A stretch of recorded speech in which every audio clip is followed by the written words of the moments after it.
Hello everyone, my name is Marcus G. Welcome to my channel. Before starting the video, please go ahead and hit the subscribe button and give this video a like up. Is this good news a sign of bad news on the way? Chicago Fire is finally on the way back to primetime after an extended hiatus, and the new season will fortunately feature the return of Taylor Kinney as Kelly Severide. Less fortunately, Season 12 will also include the departures of some stars. Now that another firefighter has been cast for Firehouse 51, I'm reminded of a past tragedy that makes me very nervous for none other than Alberto Rosen's Blake Gallo. Let's start with the good news. Rome Flynn, known for The Bold and the Beautiful, How to Get Away with Murder, and most recently Amazon Prime Videos with Love, joins the cast of Chicago Fire in Season 12. Deadline reports that Flynn will portray Jake Gibson, a new member of Truck 81 who left behind a life as an amateur boxer and comes with a dark past. He wins a spot on Truck after some heroics, although fans will have to wait until One Chicago's return in the 2024 TV premiere schedule to find out exactly what happens. Flynn will recur in Season 12, although his role could expand, and he's set to debut in the second episode of Season 12. And under normal circumstances, I'd be nothing but excited about the arrival of a new firefighter who could mix things up at Firehouse 51. After all, a show more than 200 episodes and needs some new variables every once in a while, and an amateur boxer turned firefighter with a mysterious past fits the bill. But Season 12 isn't arriving under normal circumstances, and I'm not just saying that because of the delays due to the WGA writers' strike and SAG-AFTRA actors' strike. Alberto Rosen will leave Chicago Fire after 4 full seasons, with his departure happening in the Season 12 premiere. That episode already has multiple cliffhangers to resolve. Now, there's the mystery of how Gallo says goodbye. In explaining his decision to depart Chicago Fire, the actor said that he was proud of the stories he was able to tell over the years, but didn't drop any spoilers about his character's fate.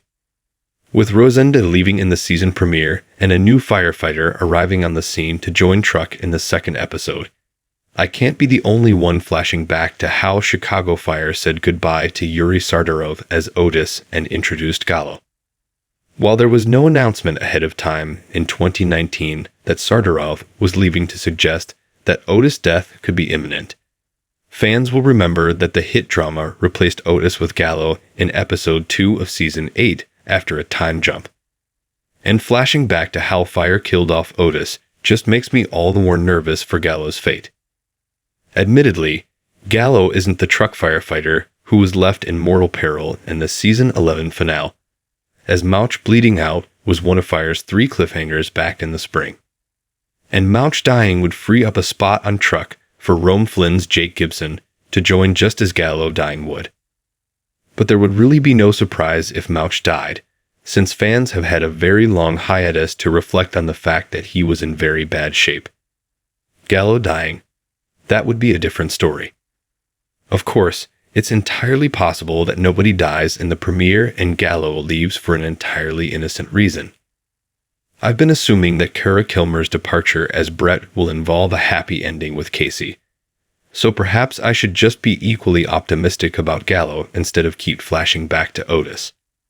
Whatever happens, Rome Flynn could be a great addition to the Chicago Fire family, and arriving in episode 2 of the new season, just like Gallo, doesn't mean that somebody has to die in episode 1. For now, you can always revisit Gallo's earlier days on the show streaming with a Peacock Premium subscription and look forward to the return of all 3 One Chicago series in the new year. Chicago Fire Season 12 premieres on Wednesday, January 17 at 9 p.m. ET between Chicago Med Season 9 at 8 p.m. and Chicago PD Season 11 at 10 p.m., all on NBC. Laura used her lifelong passion for TV to justify her daily reflections and writings about it. Although she watches a lot of primetime medical, legal, and detective shows, she is not one of them. The go-to person on CinemaBlend for interviewing about One Chicago, The Distant Galaxy, and other primetime TV shows, cannot time travel, and he has several TV series to back it up. But she does want to think that she can slip in the X-Files references in everyday conversation and author bios. Thanks for watching this video.